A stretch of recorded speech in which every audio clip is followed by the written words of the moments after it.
But back to today's Access to Information story, our exclusive. Remember, the police went full Vladimir Putin, seizing bank accounts of political enemies, riot police arresting peaceful protesters. I mean, seriously, the kind of things we condemn Putin for doing, Trudeau did with the full support of the Canadian media party. But this moment here was just shocking. Remember this? Oh, come on through. Come on through. What is happening here? Wow, what is this lady doing? Trampling. Trampling horses. Trampling. Stop it. Stop it. What? Oh my God. They just trampled this lady. They just trampled that lady. They just fully trampled that lady. They just fully trampled that lady. There's the lady. There's the lady that was trampled. That's incredible to see, to stomp on, to ride your horse right into civilians like that, including someone in a wheelchair. I think the person was a wheelchair or a walker, had to be rushed to the hospital. Just shocking. There was violence at the protests from the police. There were guns at the protests from the police. There were blockades by the police. There was a violation of human rights by the police. And that's when the big story leaked that we're talking about today.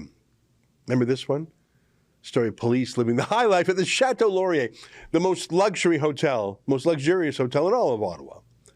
And so these cops were there, and they'd set up this WhatsApp chat group showing them living the high life of the Chateau Laurier. But amongst their bragging about how high off the hog they were living because of taxpayers, they were laughing at that lady who was stomped on by the horse, knocked over, bragging about how much pain they wanted to inflict on peaceful protesters, laughing at the protesters and talking about what they do to them. So abusive, so gross.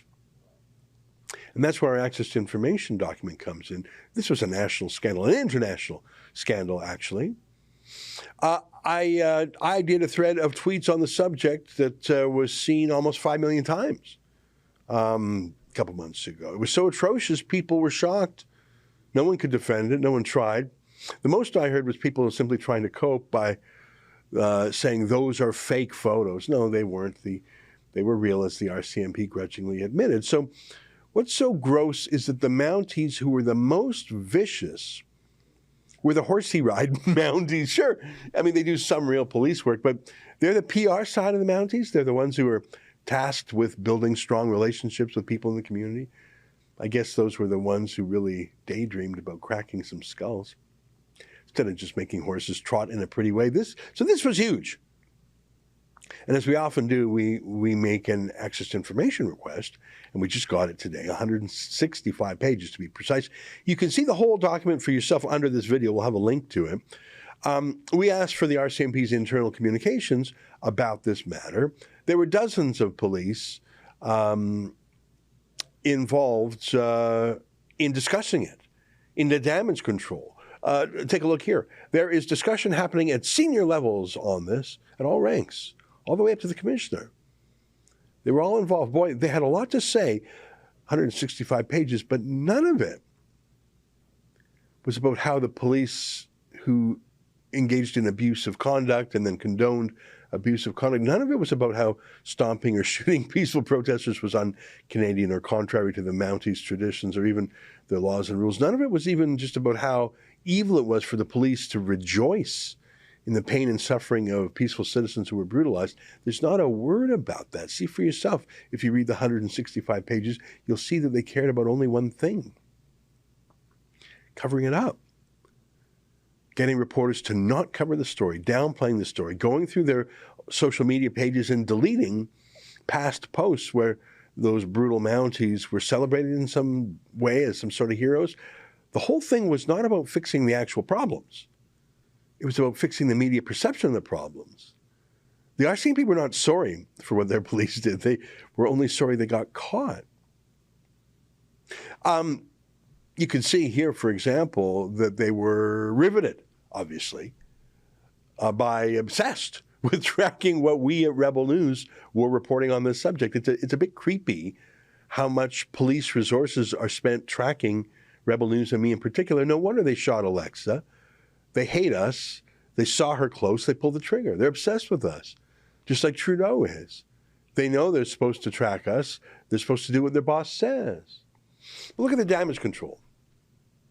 The first move was to pull down photos of those particular dirty cops from any RCMP websites to people couldn't learn more about the bad apples in the force.